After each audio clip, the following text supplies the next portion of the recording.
La estufa sigue sin funcionar. Vale, pues venga, vámonos con Celeste, que ya la tienen ustedes ahí en el... Es que es febrero.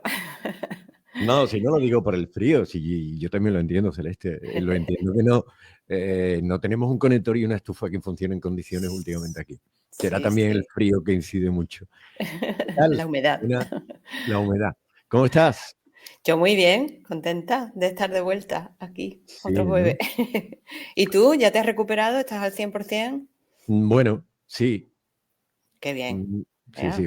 Bueno, y si no, en vez de al 100, al 98. Bueno, Dejamos ahí ese 2% que siempre es interesante mejorar.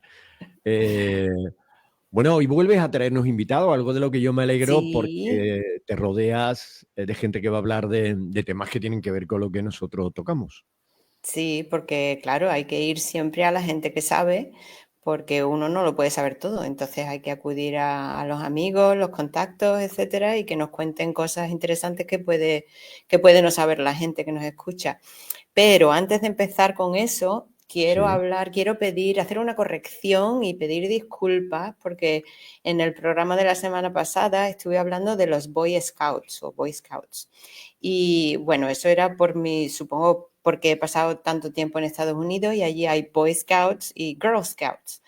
Y no me daba cuenta de que en España son los Scouts directamente. Entonces, pues nada, pido disculpas por el error. Habrá chicos y chicas. Yo todo el tiempo pensaba que eran solo chicos, no sé por qué motivo. Así que me alegro muchísimo de que Luis, el coordinador, me lo aclarara después, porque, hombre, evidentemente, no es justo. muy bien, Así que pues. nada, eso era lo primero. Y te lo aclaró de forma privada, ¿no? Para que lo Sí, supieras. sí, me lo aclaró al día o los 2 días después. Dice, no, mira, por cierto, que es así, muy, muy amablemente y tal. Así que nada, eso es bueno que me lo haya dicho y es bueno que yo lo reconozca, que no quería dejar fuera a nadie. Era mi ignorancia, basada en mi propia experiencia. Claro, en Estados Claro. Unidos las Girl Scouts, las chicas, tienen sus grupos aparte y además son muy famosas porque venden unas galletas para sacar dinero, venden Ajá. varios tipos de galletas, ¿no? Y bueno, cuando llega la época de vender galletas, todas ellas están vendiendo galletas, todo el mundo está comprando galletas que no quiere comer y, en fin, es un número, Bueno, es gracioso. Pero bueno, pues en España son simplemente los scouts. Ya sí, está. sí, Y en directamente. Estados Unidos los boys y ya está. Queda fuera. Queda Muy fuera. bien. Bueno, pues a ver, hoy tengo, ya lo has dicho, ya lo has comentado, tengo a dos invitados, una persona que nos va a venir a hablar de permacultura, que espero que sea algo muy interesante para mucha gente si no conoce el término. Yo lo conocí hace varios años, pocos años, así que es posible que haya mucha gente que no sabe lo que es. Y luego también traigo a una compañera que ha estado participando en las limpiezas para que nos cuente un poco no sé, sus opiniones, sus Ujú. sentimientos, pensamientos y que anime a otra gente del pueblo a que se nos una. Pero entonces, quiero dejar la mayor parte del tiempo para ellos, pero quiero empezar con una efeméride y dos buenas noticias, porque son cosas importantes. La efeméride me toca muy de cerca. Y es que el martes pasado, el día 4, se cumplieron 137 años desde la que se considera la primera manifestación medioambiental en España y que tuvo lugar nada más y nada menos que en mi pueblo natal, Río Tinto, Huelva. Así que, por si acaso hay gente que no conoce lo que ocurrió, que yo creo que sí, igual sí, porque hubo una novela, El corazón de la tierra, de Juan Ujú. Cobos Wilkins, que la publicó en 2001 y se basó en estos incidentes, y luego se hizo una película en 2007 con el mismo título, El corazón de la tierra. Bueno, pues el día 4 de febrero de 1888 hubo miles de agricultores y de mineros de Río Tinto y sus familias también que se manifestaron para pedir que se acabara con la quema del mineral al aire libre porque provocaba lo que ellos llamaban la manta, ¿no? Que era una extensión de aire tóxico que estaba enfermando a la gente, que estaba matando los campos, contaminando las aguas, aún continúan las aguas contaminadas. Y de paso también pedían mejores salarios y que se redujera su jornada laboral. Así que pedían de todo, ¿no? Y tenían pancartas como no más humos tóxicos, Río Tinto quiere respirar aire libre, limpio, que que están muy al día totalmente. La compañía no se lo tomó muy bien, la Río Tinto Limited Company, y pidió ayuda al gobernador de Huelva, que mandó soldados, y al final acabaron matando 200 civiles. Y bueno, aquello se conoce como el año de los tiros, 1888, y se prohibió después la quema del mineral al aire libre, aunque bueno, no se respetó realmente hasta años más adelante, pero bueno, marcó un antes y un después y yo estoy orgullosa, aunque no tenga ningún motivo, de que la primera manifestación medioambiental en España sea de mi pueblo, que me vio nacer. Muy bien, la alegría. Así que nada. Esa es la efeméride. Y luego, dos buenas noticias. A ver. Porque hay muchísimas cosas muy negativas, pero yo quiero este año intentar ser un poco más positiva y fijarnos en las victorias, porque esas son las que nos van a marcar el paso hacia el futuro. Bueno, el martes también España fue el primer país europeo que ratificó el Tratado Global de los Océanos, que pretende proteger el 30% de la alta mar, es decir, la parte de los océanos que no pertenece a ningún país, y que para el año 2030 o antes del año 2030. Y hasta ahora, como referencia, solamente está protegido un 1%. Así que, bueno, España es el primero de Europa, ya han firmado 15 países más antes y se necesita que lo firmen 60 en total para que entre en vigor y, bueno, esto es una buenísima noticia, especialmente si se cumple, que no siempre ocurre, pero bueno, por algún sitio hay que empezar. Así que esa una. Y la segunda es más cercana. He leído que han llegado más aves a Doñana este año, casi el doble de las que llegaron el año pasado, la temporada pasada. Entonces, Más bueno, aunque abejas, no... Más abejas, aves a aves. Doñana. Había entendido Aves a abejas. Doñana. Vale, abejas. Aves. Y bueno, pues evidentemente todavía Doñana está todavía mal, necesita agua, necesita cariño, necesita respeto, pero bueno, es una buena noticia que con respecto al año pasado casi el doble de aves. A ver cómo progresamos. Muy bien. Así que Todo nada. eso supongo que tiene que ver mucho con el agua, ¿no? Con la cantidad de agua que ha caído y no tiene nada que ver. En esta época del año pasado, pues prácticamente estaba semiseco todos los humedales, ¿no? En fin. Bueno, pues Celeste, lo vamos a dejar, como tú dices, hay muchas cosas de las que podríamos hablar, pero como tienes invitado, a mí me Venga, hubiera... vamos para adelante. A ver, Adelante. primero el tema de permacultura. Tenemos aquí a Eso te Eduardo iba a decir, García. porque tengo a los dos invitados, los Qué tengo bien, qué bien. esperando, ¿eh? Los tengo en los camerinos, le hemos puesto un café a los dos y están esperando ahí los dos para Estupendo. entrar. Así que tú me lo dices. Empezamos por Eduardo. Empezamos por Eduardo. Venga, a Venga, ver. Pues nada, pues mira, ahí está Eduardo. Eduardo. Hola, Eduardo. Buenos días. Hola, Gracias por venir a nuestros pies en la tierra. Bueno, hago una presentación breve. Eduardo es licenciado en Biología y Psicología y doctor en Pedagogía por la Universidad de Sevilla. Ha sido profesor en la Universidad de Sevilla y también de secundaria. Ha escrito muchos libros y artículos sobre educación ambiental y didáctica de la ciencia.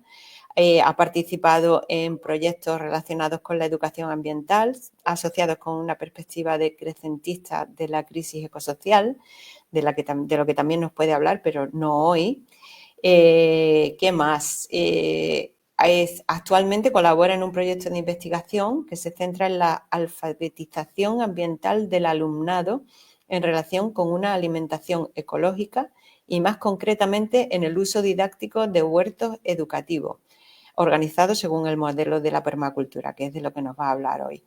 Es también activista y participa en las actividades de colectivos ecologistas como la Red Tejar, que es Transición Ecosocial Justa para una Andalucía Resiliente, y la Asociación Montequinto Ecológico, que es a través de la cual yo lo conocí porque organizasteis un curso de permacultura hace ahora un año, como pasa el tiempo, en febrero del año pasado, y así fue como os conocí.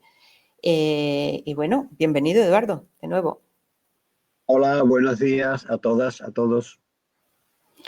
Pues nada, a ver, dices que no eres experto en permacultura, pero yo creo que sí lo eres. Cuéntanos un poco para la gente que no sepa lo que es, qué es la permacultura, que No, hay un dedo. no, levanto el dedo porque yo soy uno de los que no tiene mucha idea qué es esto. Estupendo, estupendo. Pues venga, hoy vamos a aprender todo, yo también, un montón. Eduardo, cuéntanos. Bueno, si os parece, podemos caracterizar un poco la permacultura a partir de una serie de principios. Bueno, me podéis interrumpir cuando queráis, porque a veces pues nos sale una jerga técnica que no suele ser muy comprensible, pues me interrumpí. Eduardo, aclara eso que estás diciendo. A ver, una primera cuestión. En permacultura trabajamos con una idea del alimento como ecológico y saludable. Y lo primero que quisiera aclarar es que no es lo mismo, aunque hay mucha confusión al respecto. ¿eh? Un alimento saludable es el que es adecuado para nuestro metabolismo, no tiene sustancias nocivas, mantiene nuestra salud, etcétera, etcétera, nos aporta los nutrientes que nos hacen falta. Eso sería lo saludable. Ecológico es que no tenga impacto ambiental de ningún tipo y ese alimento se haya producido de una forma ajustada al funcionamiento de la naturaleza. No tienen por qué ir unidas las dos cosas. Pongo un ejemplo. Un tomate se puede producir en Chile de forma muy, digamos, ecológica, cuidando que no haya sustancias nocivas, que el tomate se cultive con un suelo muy rico en materia orgánica, en compost, etcétera, etcétera. Pero si yo cojo ese tomate chileno y lo traslado miles de kilómetros para comérmelo en Sevilla, ya no es ecológico. Es saludable, pero no es ecológico. ¿Por qué? Porque ese transporte tiene un impacto ambiental fortísimo. No sé si con esto aclaro un poco la diferencia. Otro ejemplo. Algunos cultivos que tienen ese membrete de cultivos ecológicos que da la Junta de Andalucía, se emplea abono orgánico líquido. Por ejemplo, humus de lombriz, que es un humus que se saca de un lumbricario, que es un lisiviado, es un líquido. Ese líquido se mete en el riego y se riega así todas unas parcelas de pretendidamente producción ecológica. ¿Cuál es el problema? Que si yo, en vez de emplear compost, que es sólido, empleo un abono orgánico líquido, estoy contaminando los acuíferos, porque muy rápidamente ese abonado orgánico se va a infiltrar por el suelo hasta el acuífero y tenemos los acuíferos ya demasiado contaminados con nitrógeno, con fósforo, etcétera, como para que le añadamos más. Este otro ejemplo de que el tomate producido con el humus de lombriz licuado es muy saludable, muy sano, tiene todos los nutrientes que nos hacen falta, pero no es ecológico porque podemos contaminar el acuífero. No sé si con estos dos ejemplos aclaro un poco esta primera distinción. En permacultura intentamos que sean alimentos saludables y al mismo tiempo ecológicos, es decir, que no tengan impacto ambiental alguno. Por lo menos lo intentamos. Bueno, otra segunda característica que me parece fundamental es que en permacultura intentamos siempre ajustarnos a cómo funciona la naturaleza, aprendiendo de ella y también imitando lo que hace la naturaleza. Voy a poner un ejemplo muy sencillo, y esto ya tiene que ver con el nombre de la permacultura. En la práctica tradicional, convencional, la práctica agrícola convencional, sabéis que todos los años se ara el suelo. Si nosotros atendemos a este principio de imitar a la naturaleza no ara el suelo. Y eso determina que los suelos naturales evolucionen. Un suelo que yo todos los años voy a arar, estoy destruyendo la estructura del suelo, estoy impidiendo que el suelo evolucione, etc. Entonces, en permacultura Por eso es lo de perma, intentamos que el suelo permanezca, no se le cambie todos los años, sino que el suelo evolucione siguiendo sus procesos de evolución naturales. Digamos que respetamos, por encima de todo, que el suelo es algo vivo, un ecosistema, en definitiva, y que como ecosistema no podemos alterarlo todos los años, sino que lo dejamos. Esto, claro, muchas personas inmediatamente me dicen, y seguramente se os ocurre o os viene a la cabeza que, bueno, si un suelo no se toca, se apelmaza, se endurece, no se airea, pues os puedo asegurar, y creo que Celeste lo experimentó el año pasado, ¿no? El que un suelo que esté muy bien tratado y bien preparado desde el inicio, con mucha materia orgánica que esté muy suelto, no hace falta que se are, sino que se le deja evolucionar. Lo único que vamos a hacer con ese suelo de un año para otro es añadirle un poquito más de compost, porque claro, va perdiendo nutrientes el suelo, materia orgánica del suelo, y hay que añadírsela a todo. Es lo único que hacemos. De ahí permacultura, la permanencia del suelo como el elemento básico, absolutamente básico en este tipo de modelo agroecológico. Yo quería añadir también, ahora que mencionas esto, si no, esto va a parecer una conferencia. Una conferencia. Sí. El año pasado, cuando estuvimos estuvimos aprendiendo allí en el huerto en Montequinto, metíamos las manos en los bancales y así, o sea, no hace falta que uses nada para hacer un agujero para plantar allí tu plantón, sino que con la mano puedes hacer así fácilmente hacia abajo, porque el suelo está perfectamente está suelto y se ve, se nota que está rico, ¿no? Que es un suelo vivo.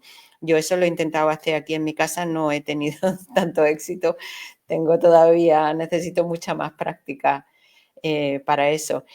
Una de las cosas que mencionaste, Eduardo, continuamente el año pasado, era lo del acolchado.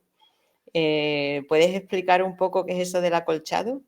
Sí, precisamente es una de las claves de mantener el suelo vivo y en condiciones. Si paseáis por un bosque, veis que vais pisando por encima del suelo del bosque una capa gruesa de hojarasca, de humus, de restos orgánicos. Pues lo que intentamos con el acolchado de nuevo es imitar a la naturaleza y reproducir en el huerto esas condiciones. Crear una capa de materia orgánica por encima del suelo que lo proteja.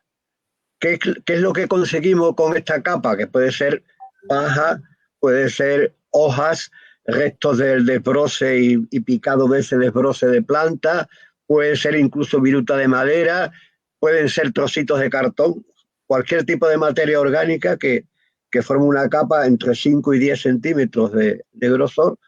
Esa capa tiene muchas funciones. La primera, protege el suelo porque crea un clima, un microclima en el que, digamos, combatimos los efectos negativos del excesivo calor o del excesivo frío. Por ejemplo, en invierno, ese acolchado, de ahí el nombre de acolchado, es una colcha que crea un microclima que evita que se hielen las raíces de las plantas, que es el sitio más delicado, que no se tiene que helar en invierno.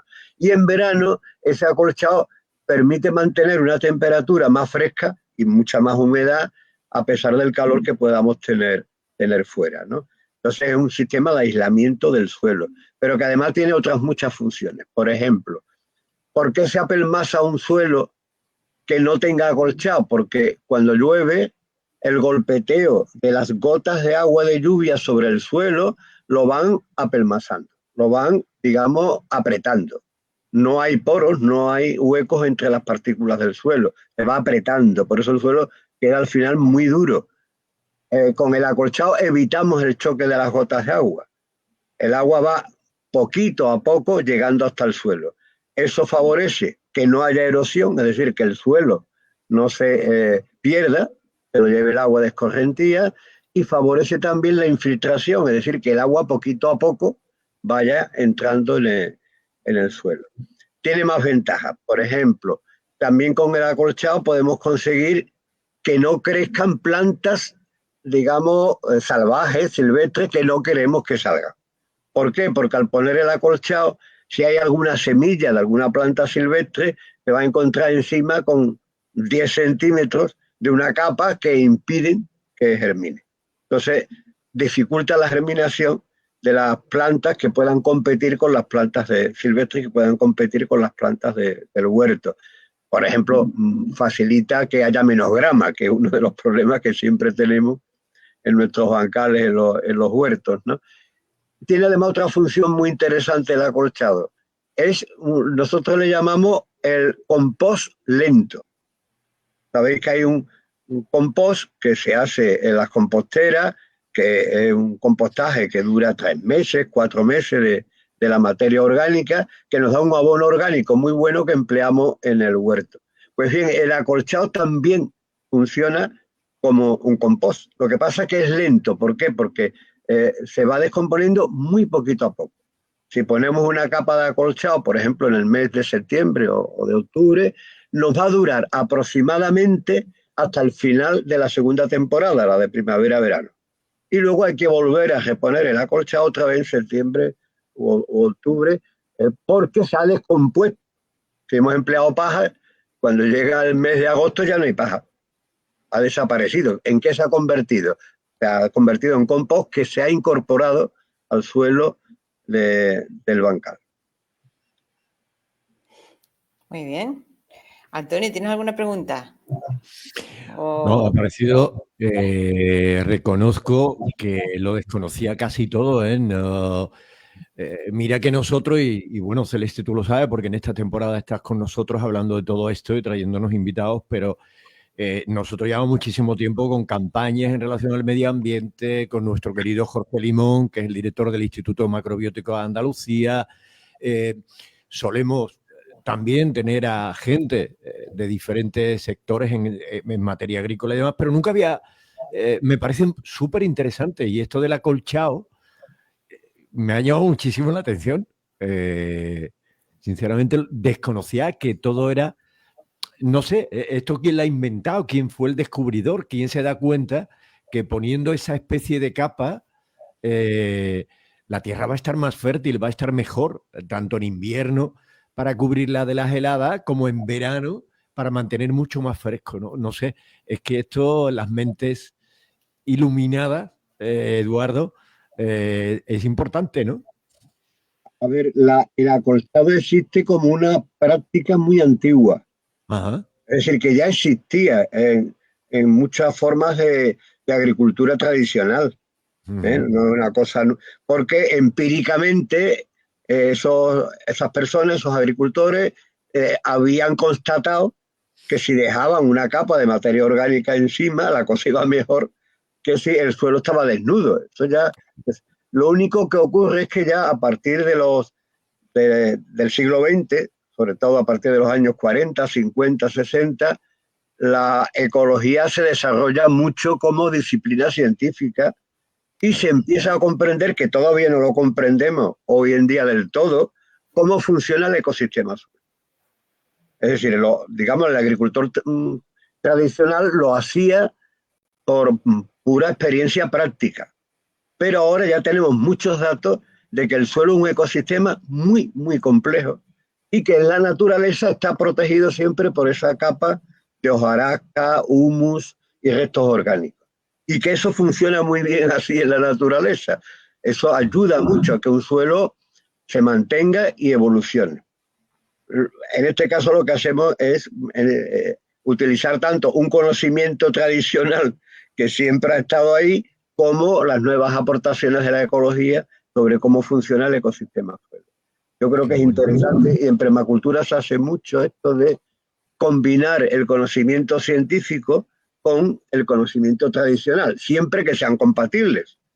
Porque a veces, por ejemplo, un conocimiento tradicional, porque se ha hecho muchísimas veces a lo largo de la historia, es coger la materia orgánica, el resultado, por ejemplo, de un desbroce, y quemarlo en el campo. Lo habréis visto cantidad de veces. Muchas veces. Esto es bueno desde el punto de vista, digamos, de la agricultura tradicional, en el sentido de que primero eliminas materia orgánica con mucha rapidez, la quema, y luego el resultado de la quema da unas cenizas que son riquísimas en sales minerales que tú puedes incorporar a tu suelo de cultivo. Pero claro, el campesino tradicional no conocía el problemón que esto genera. Y es que si tú quemas la materia orgánica en vez de compostarla, estás emitiendo una enorme cantidad de dióxido de carbono, o sea, carbono a la atmósfera, y estás provocando un calentamiento global, un efecto, casi ese efecto invernadero. Esto el campesino tradicional no lo conocía, ya lo sabemos. Luego, no es aconsejable quemar rastrojos, no es aconsejable quemar la materia orgánica, por muy práctica tradicional que sea. En este sentido, yo creo que hay que combinar las dos cosas, lo que sabemos actualmente desde el ámbito científico con los saberes tradicionales que también pueden ser válidos. Que se me ocurre, perdona Celeste, se me ocurre, Eduardo, al hilo de lo que está diciendo, que efectivamente, y de hecho existen campañas por medio de las administraciones para que en determinado espacio de tiempo no se quemen, digamos, bueno, esos rastrojos y demás, eminentemente, precisamente por aquello de la peligrosidad de los incendios forestales y demás en determinada época del año. Pero claro, ¿qué hacemos si no es demasiado aconsejable hacerlo? Porque ahora sí conocemos que quemando eso a veces es peor el remedio que la enfermedad. Y luego, aparte, ¿qué hacemos? Eso no significa, Eduardo, ¿qué hacemos cuando los vecinos pues están muy hartos de esos rastrojos, de esas dársenas, de la... porque además son una peligrosidad. ¿Qué hacemos? Es decir, ¿lo quitamos y lo compostamos? No sé si lo he dicho bien. Se composta. A ver, la ventaja del compostaje es que va a retener carbono mucho más tiempo en el suelo. Vale. No es como cuando tú quemas un montón de materia orgánica. Si lo quemas, inmediatamente emites ese carbono. Si lo compostas, la emisión de carbono es muy lenta porque depende de los procesos metabólicos de las bacterias, los hongos, los descomponedores que están en el suelo. Pero ellos van descomponiéndolo y emiten carbono en la descomposición, pero muy lentamente. Y retenemos ese carbono en el suelo pues, por muchísimos años. Entonces, la ventaja del compostaje sobre la quema es evidente. Lo que ocurre es que se ha perdido, por lo menos en las explotaciones agrarias medianas y grandes, la costumbre de compostar. Yo recuerdo cuando pequeño, Sevilla estaba rodeada de huertas, yo es que soy muy mayor, estaba rodeada de huertas, y en esas huertas, en la mayor parte de las huertas, tú veías unas montañas de estiércol y de compost enormes en todas las huertas. Y esa costumbre se ha ido perdiendo. ¿Por qué? Porque dependemos de las multinacionales que nos venden los abonos industriales, que tienen muchísimas desventajas, que si queréis luego lo comentamos, respecto del compostaje tradicional.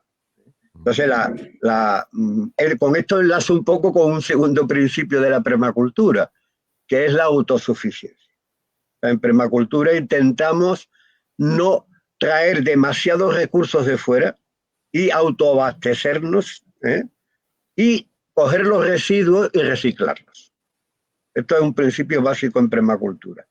Yo voy a meter pocas cosas de fuera, lo mínimo indispensable, y todo lo que yo genere de residuos lo voy a compostar y lo voy a meter de nuevo en el huerto. Es decir, que es, digamos, un metabolismo, le llamamos circular. Intentamos que las cosas circulen, no que entren por un lado y salgan por otro, sino que circulen. Este metabolismo circular es uno de los principios absolutamente básicos si queremos trabajar en permacultura. Yo quería hacer un comentario porque igual la gente que está escuchando y piensa, bueno, pues esto puede ser una manera interesante de hacer... ¿Te parece, perdona Celeste, ¿Sí? te interrumpo, ¿te parece que subamos a Teresa, que lleva ahí desde el principio esperando? Vale, Teresa va a hablarnos de otra cosa, pero Sí, bueno, pero venga, ponnosla, que está ahí la Venga, pobre aburrida igual. Claro, está ahí. Hola, Hola, Teresa.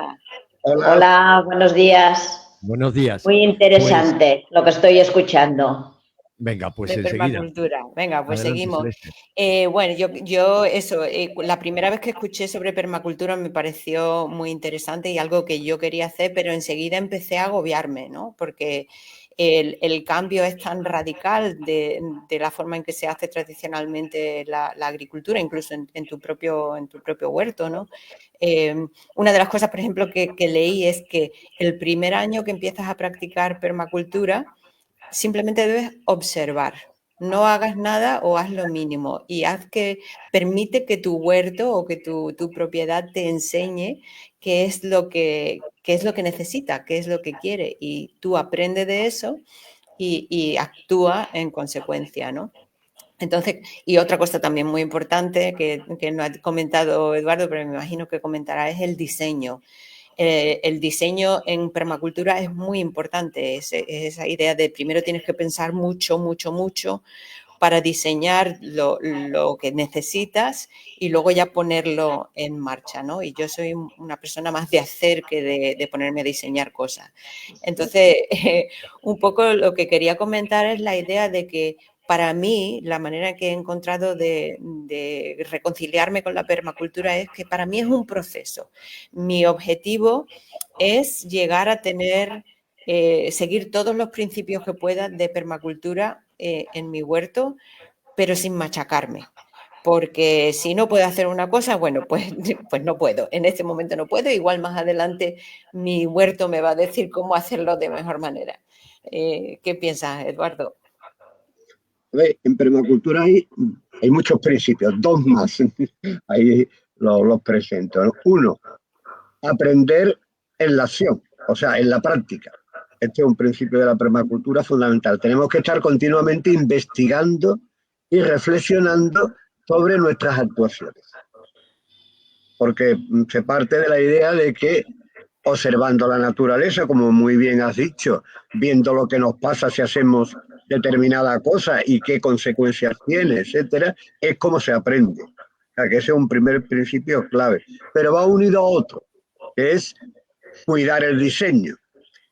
¿Por qué hay que cuidar el diseño? Porque antes decía yo que la permacultura propone una autosuficiencia que significa, en definitiva, ahorrar todo tipo de recursos, incluso el trabajo humano.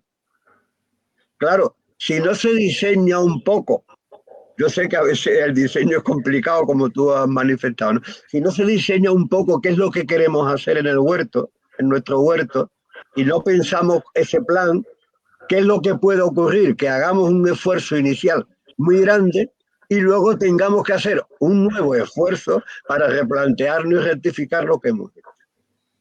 Tú dirás, bueno, entonces esto es muy complicado, porque no es tan complicado si atendemos de nuevo algunas ideas muy básicas. Por ejemplo, una primera idea básica. Vamos a pensar siempre en clave de cómo funcionan las cosas en el medio natural. Ya antes comentaba lo de la circularidad.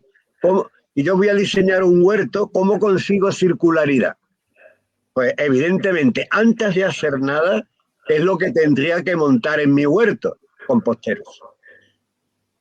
Porque lo más probable es que cuando empiece con mi huerto en permacultura, ya allí va a haber una gran cantidad de plantas silvestres.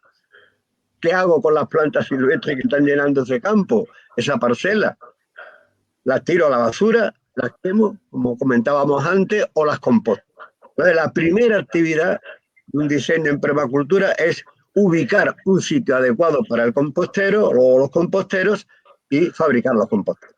No vamos a entrar en cómo se hace un compostero porque nos llevaría muchísimo tiempo, pero pueden ser con cosas tan sencillas como palés de madera, sabiendo que nos va a durar un tiempo, porque la madera también termina descomponiéndose, como es natural, la propia madera. Lo mejor es en mampostería, bloques de cemento, ya eso podremos discutirlo luego. Una vez que tengamos en el diseño los composteros, tendríamos que ver dónde vamos a ubicar los bancales, cuál es la orientación, y aquí hay que emplear mucho el sentido común.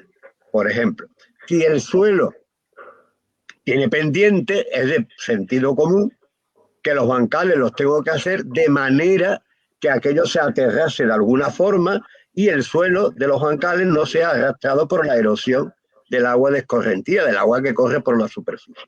Entonces eso es de sentido común. Es de sentido común que si yo los oriento norte-sur, le va a dar por la mañana el sol a una cara del bancal y por la tarde a la otra cara, con lo cual, si tengo 2 o 3 filas de plantas, siempre van a tener horas de sol. Entonces, la orientación del bancal también es una cosa básica. Y luego, muy importante en el diseño en permacultura es pensar que en permacultura no solamente tenemos plantas hortícolas, y este es otro principio de la permacultura, sino que complementamos ese uso de las plantas hortícolas con otras muchísimas plantas, que hay que planificar dónde van. Por ejemplo, tenemos que tener plantas atractoras de insectos polinizadores, por ejemplo, o protectoras ante determinadas plagas. Pues entonces esas plantas hay que diseñar dónde van. Pueden ir en los extremos del bancal o en determinadas zonas del huerto, plantas aromáticas, por ejemplo, que son complementarias a las plantas hortícolas. En permacultura utilizamos árboles. La mayor parte de los huertos, cuando veis huertos municipales, por ejemplo, pues casi no tienen árboles. En permacultura esto es pecado mortal. Hay que tener una gran cantidad de árboles en el huerto. Árboles que sean de hoja caduca, cuidado. Porque claro, si son de hoja perenne nos quitan el sol. Pero los de hoja caduca tienen una ventaja. Nos van a quitar, digamos, el sol en épocas donde nos conviene que haya sombra. Y voy a decir por qué. El cambio climático está determinando que si antes maduraba un melón, pongo un ejemplo, en agosto, ahora tienen que madurar en junio porque se quema literalmente la planta, tanto por la evaporación, la transpiración, que es muy fuerte, como por las olas de calor, se terminan quemando. Ahora los tomates se pierden con muchísima facilidad porque se queman. Entonces tenemos que tener árboles que nos den sombra al huerto en la época de calor excesivo y de evaporación y transpiración excesiva. En invierno, como son de hoja caduca, nos van a dejar llegar el sol al huerto y esto es un poco raro para las personas que han visto el huerto convencional. En los huertos convencionales no hay árboles metidos en los bancales. Nosotros tenemos árboles metidos en los bancales, frutales o de sombra, de hoja siempre caduca. Si es frutal, mejor, porque entonces tenemos además de la producción hortícola, la producción de la fruta que nos dé ese árbol. Bueno, hay muchos más principios de diseño, no voy a entrar, pero que yo sé, Celeste, que es complicado ponerse ahí con un papel a pensar, pero cuidado, si no lo haces, el problema que tienes luego es que tienes que rectificar y duplicar el trabajo, porque lo que no se ha hecho en ese momento, te das cuenta luego, uy, pues yo he colocado los bancales en un mal sitio, o ahora me doy cuenta que el sitio para guardar las herramientas estorba porque está en medio del paso. Esto es lo que hay que planificar, un poquito dónde van los caminos, los bancales, la orientación de los bancales, el tema de las pendientes.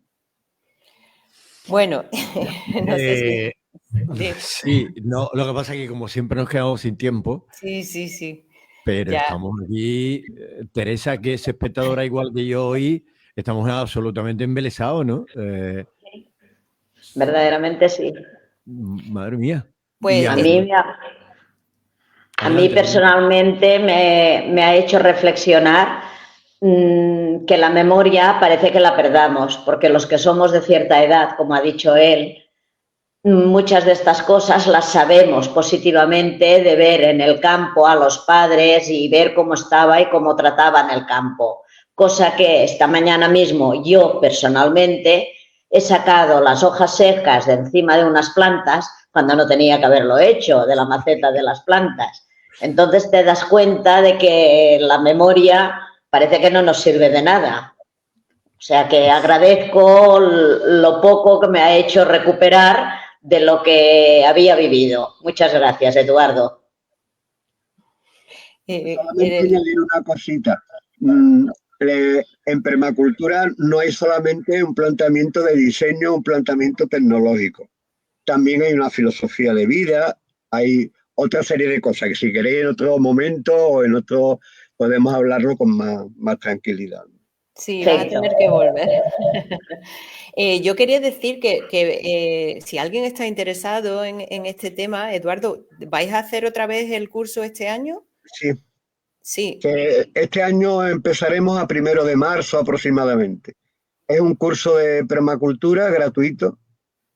Lo que sí conviene es ponerse en contacto con, no sé, contigo Celeste o a través tuya, tú ya me mandas a las personas y yo me pongo en contacto por correo y le puedo mandar toda la programación del curso por si interesa. El curso está entre 20 y 30 horas, es más o menos... Los sábados por la mañana, ¿no? Los sábados por la mañana lo organiza la Asociación Montequinto Ecológico, que está federada en Ecologista Nación. Y estamos 4 o 5 personas de la asociación trabajando con esa actividad. Y es súper interesante. Se aprende un montón. ¿Para cuándo la fecha, Eduardo, de ese curso? Normalmente empieza a finales de febrero o primeros de marzo, pero por temas de enfermedades y cosas, lo hemos aplazado un poquito a primeros de marzo. Pues, Celeste, antes del curso, segunda intervención de Eduardo, ¿no? Que es una delicia escucharle y además súper interesante. En fin, no sé, ya es cuestión de que sigamos en contacto. Pasaré la información. Así que nada, estaremos pendientes. A ver si hay gente, mandamos gente de Sanlúcar para allá. Igual yo me apunto también a ayudar, no a tomarlo, pero igual os puedo también echar una mano, porque ya tengo algo de experiencia. Bueno, pues gracias, Eduardo. Supongo que ya nos queda poco tiempo, ¿no? Sí, nos queda poquito. Pues vamos a pasar entonces a Tere. Le he pedido a Tere que venga porque me voy a despedir. Gracias, vale, venga, gracias, Eduardo. Gracias a vosotros por invitarme. Yo encantado de acudir si lo veis oportuno en otra ocasión. Totalmente, le cogemos la palabra. Hasta la próxima, Eduardo, gracias. Bueno, y a Tere le pide que viniera para que nos hablara de sus experiencias en la limpieza, porque recuerdo, este sábado, pasado mañana, día 8, a las 4:30 de la tarde, tenemos la limpieza de febrero, que va a ser en los 2 puntos de inicio de la Cárcava, las Majarocas, el camino de las Majarocas y el camino de los Barreros.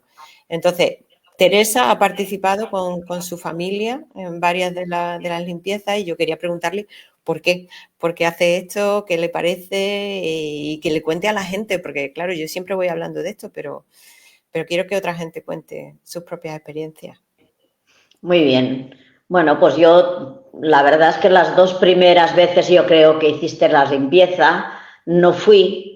¿Por qué motivo? Pues aún no lo sé, pero uno de los días que decidí participar me encontré con un montón de gente, desde edad mayor como puedo ser yo, a niños pequeños, entre medio juventud, que participaban. Y después de haber pasado, no sé, 1 hora y cuarto, allí todos juntos, cada uno, ir haciendo lo que veía por allí que podías limpiar, me di cuenta de que realmente sitios donde tú pasas habitualmente, que te parece que no están sucios.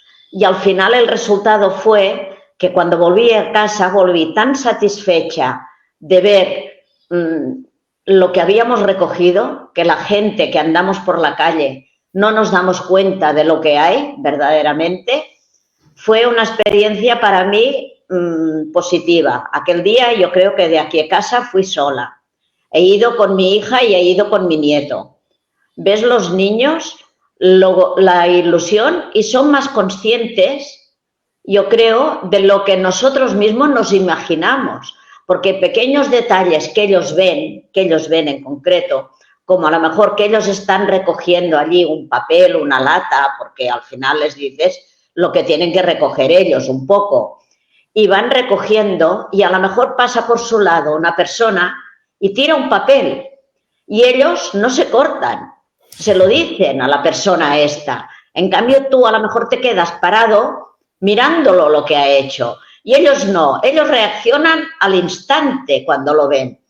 Yo con estas pequeñas cosas pienso que lo poco o granito de arena que yo puedo colaborar con el medio ambiente o con que el pueblo donde vives esté más limpio, porque haces una foto, sabes que yo personalmente lo he hecho, en un rincón en concreto, que está lleno de pues botellas, que a lo mejor han hecho un botellón, la juventud allí y tal. Y luego lo recoges, lo dejas más o menos limpio, ¿no? Con lo que tú puedes.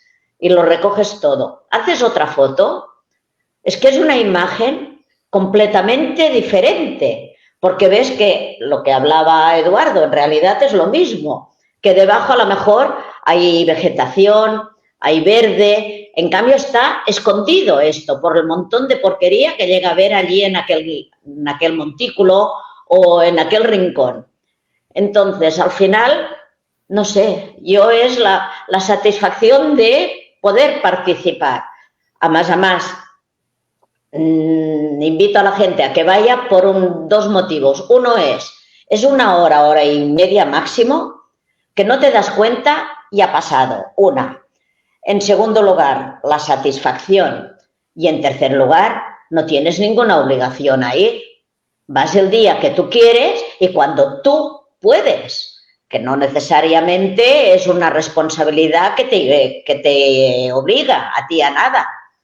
Conoces a gente, es que para mí, yo no sé, todo es positivo, no puedo decir nada en contra de la iniciativa esta, la verdad, no sé, ¿qué puedo decir más?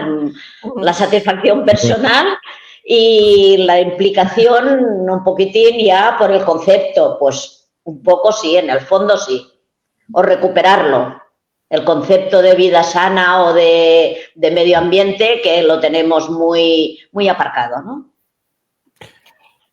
Dime. Quería añadir una cosita. Teresa empezó diciendo, no, yo no me duele la rodilla, me duele no sé qué, no puedo. Sí. Y 2 minutos más tarde me la encuentro subiendo por un barranco. Eso sí. Así que sí, se emocionó Teresa. De verdad que sí, porque no deja de que la espalda, bueno, es igual, en un momento dado te puede doler algo del cuerpo, pero si luego resulta que vas a hacer otras actividades para pasártelo también bien, pues esto no te obliga a nadie ni a subir el montículo ni hacerlo a pie llano. Aparte, yo ya me llevo mis pinzas para no agacharme demasiado, para coger las cosas. O sea que, al final digo, el resultado que ha sido, pues si somos 20, recogemos 35 bolsas de basura, pues si yo recojo una, pues me siento la más de satisfecha. Celeste, yo la verdad es que estoy muy feliz y muy contento de los invitados que traes, de la gente que traes, porque de esta cuestión de la limpieza vecinal que soléis organizar, la próxima es el día 8, bueno, invitados como la semana pasada o invitados como Teresa, acaba en un corto espacio de tiempo dar una masterclass de este asunto, porque a mí se me ocurre una pregunta y os la hago a las dos, ¿vale? Pero muy especialmente a Teresa, ¿no? Entendiendo que Teresa de Benacazón no es. No. No. Entonces, la pregunta. Recién llegada a Sanlúcar 2 años. 2 años, pero bueno. Pero al mes yo creo que ya conocí a Celeste, me parece. Sí, creo que sí. Vale. La pregunta que yo le hago a las dos, Celeste y Teresa, ¿no? Supongamos que a esta hora de la mañana hay gente que está escuchando lo que estáis hablando sobre esta serie de limpiezas que vais organizando, cada vez sois más, cada vez hay más gente comprometida, sí. Incluso colectivos como los Scouts, que ya hablamos la semana pasada. Pero puede haber alguien que esté escuchando la radio, que la hay, y puede estar diciendo que yo voy a limpiar las calles, los caminos, las plazas, pagando mis impuestos, pagando una factura, cuando deben de ser otros los que lo mantengan y nos den ese servicio tal y cual, que yo voy a limpiar eso. Es decir, ¿vosotros qué le diríais? Incluso hay gente que entiende que si tiene que tirar un papel al suelo, va paseando por la calle y lo tira, o una colilla, o escupe, o yo qué sé, ¿no? Pues y tú le llamas la atención, lo primero que te dice que para eso están a los que se les paga, para que lo limpien. Yo me gustaría ¿cuál sería vuestra respuesta, Teresa. Yo personalmente no me considero que vaya a limpiar las calles. Eso lo tengo muy claro, porque esto ya lo hace el servicio de limpieza, se supone, del pueblo, ¿no? Yo el concepto que me he metido en la cabeza es que lo que voy es a lo que la gente, que es lo que he dicho desde un principio, parece que no nos damos cuenta que nos perjudica y hay cantidad, pues esto, si colaboro en recogerlo y hago un bien por el medio ambiente, pues es este granito de arena que aporto. Yo no voy a limpiar las calles, considero yo personalmente. ¿Que podría haber un servicio que lo hiciera? Pues posiblemente, a lo mejor dentro de 2 años está, pero si en este momento no está y hay una iniciativa, yo colaboro con esta iniciativa, pero no por limpiar en sí. Considero que el concepto es diferente para mí. Para mí tampoco el limpiar es el objetivo. El objetivo es cambiar la mentalidad. Y para cambiar la mentalidad hay que ofrecer una nueva imagen, una cosa que igual no se ha visto en el pasado, ¿no? Y que, bueno, llegará un momento, yo creo, en que cada persona aprende las cosas cuando le llega el momento de aprenderlas. Tú no puedes obligar a alguien a aprender algo o a cambiar su forma de ver las cosas. Entonces, lo que hay que hacer es continuamente ofrecer otras alternativas y quien llegue, que llegue, que no quieres porque has aprendido otra cosa de otra manera. Bueno, pues no importa, es aceptable, yo lo acepto también. No pienso que esa persona sea peor ni terrible ni nada. Así que nada, con paciencia, cada cual que haga lo que considere que debe hacer. Y ya está. Yo solo pienso... disculpa. No, dime, Teresa, dime. Yo solo pienso que en un momento dado, en un rincón, por decir algo, un banco, que se sienta la juventud a hacer botellón o lo que sea, si ellos allí ven que hay botellas, a lo mejor habrá un grupo que tirará las botellas, pero habrá otro grupo que si se ha pasado y aquello se ha recogido y lo ven limpio, posiblemente haya la mitad de este grupo que dirá, mira, no tires las botellas aquí que no hay nada. Pues solo que sea por el hecho de ellos encontrarlo un poquitín recogido, creo que hacemos un bien ya. Sí, la basura en plan educación, basura, ¿no? En plan educación. O sea, residuos lleva residuos. Si tú lo dejas limpio, posiblemente se ensucia menos. O la gente vigila más. Es un poquitín concepto de lo que ha dicho Celeste, de educación ya o de... no sé. A mí me parece... Y a la larga satisfacción. Teresa, a mí me parece de verdad porque no me parece nada tan interesante como y tan... Por eso nos sonreíamos, creo, los dos, el hecho de los niños, el hecho de los más jóvenes que van con sus bolsas. Y es verdad que nosotros vemos eso y nos cuesta porque nos sueltan repostar, pero los niños no se callan.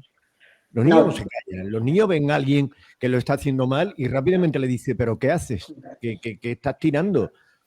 ¿No te das cuenta? En fin, Celeste, vamos a ponerte... Tenemos un pequeño problema en la mesa de mezcla para que podáis escuchar, pero te lo voy a poner de otra manera para que lo escuchéis, ¿vale?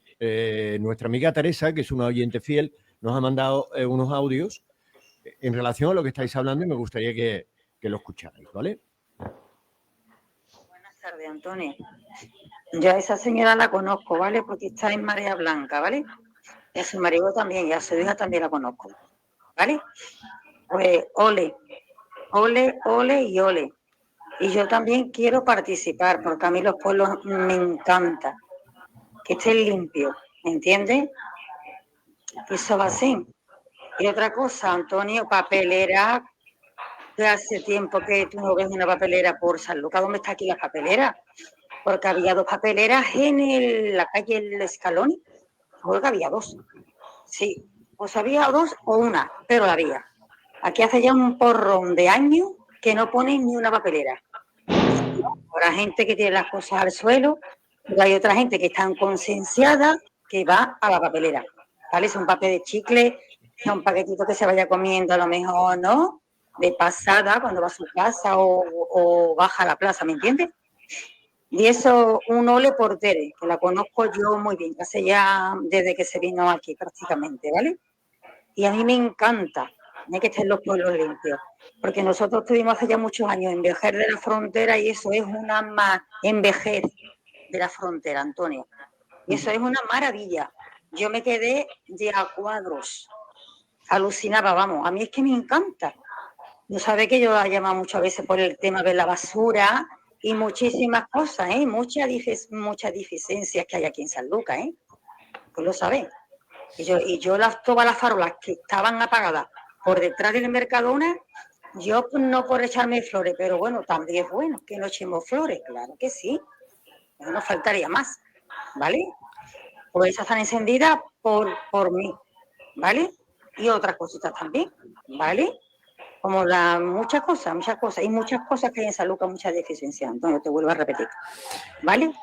Venga. Venga, pues esto es una parte. Luego, cuando despidamos, creo que nos ha mandado otro audio, no sé si tiene que ver con más cosas, pero bueno, creando conciencia, Celeste. Eso es estupendo. Así que sí, yo estoy convencida de que todas las personas del pueblo quieren que el pueblo sea mejor, esté mejor, porque es que se oye. Y lo que hay que pasar es del hablar a la acción, como ha hecho esta señora Teresa, ¿no? Que quiere ahora participar, que ha intentado que se mejoren las farolas, estupendo, es lo que hay que hacer, somos responsables todos. Así que, para adelante. Muy bien. Pues, bueno. ¿qué más? Nos tenemos que ir despidiendo. Sí. Tere, ¿tú tienes alguna Encantada, cosilla? encantada de haber participado y muchas gracias a todos. Y a ti, Celeste, pues ya lo sabes. Encantada de conocerte y de seguirte en todos los temas. Gracias, es una maravilla Tere. escucharte, ya lo sabes, me encanta. Muchísimas gracias, Tere, y nos veremos el sábado. A menos, Sí. que llueva o haya algún problema, que lo comunicaré por los distintos medios, pero vamos, de entrada Muy parece bien. ser que va a hacer buen tiempo y que vamos a poder hacer la limpieza. Perfecto. Y bueno, yo ya lo único que tengo es despedirnos con una cita de Bill Mollison. Y Bill Mollison es uno de los dos padres, digamos, de la permacultura. Entonces pensé que sería apropiado cerrar con una cita suya. La traduzco porque del inglés dice: el mayor cambio que tenemos que hacer es pasar del consumo a la producción, incluso a pequeña escala, en nuestros huertos. Si solo el 10% de la población hiciera esto, habría suficiente para todo el mundo. Estamos hablando de alimentos, ¿no? Porque hablamos también de la escasez de alimentos y de todo esto. Entonces, la permacultura puede ser una manera de conseguir que haya comida sana, saludable, ecológica para todo el mundo. Y no se requiere un gran esfuerzo. Y eso es todo lo que tengo yo por hoy. Muy bien. Y muchos agradecimientos a todos y todas. Que una auténtica maravilla, que me ha encantado, que una vez más, que luego lo pasamos al YouTube, que luego lo pasamos a los podcasts para que la gente lo descargue. Esta casa tiene, pues ya hemos superado los 11.000 seguidores en San Lucas Radio, que son muchísimos. Luego ya no digo las visualizaciones, las descargas, en fin, que hay muchas cosas. Que Teresa, que encantado, más veces por aquí, ¿de acuerdo? Muchas gracias. Y Celeste, nos encontramos la semana que viene, ¿no? Nos vemos la semana que viene. Muchas gracias. Un saludo fuerte a las dos. Carito. Gracias.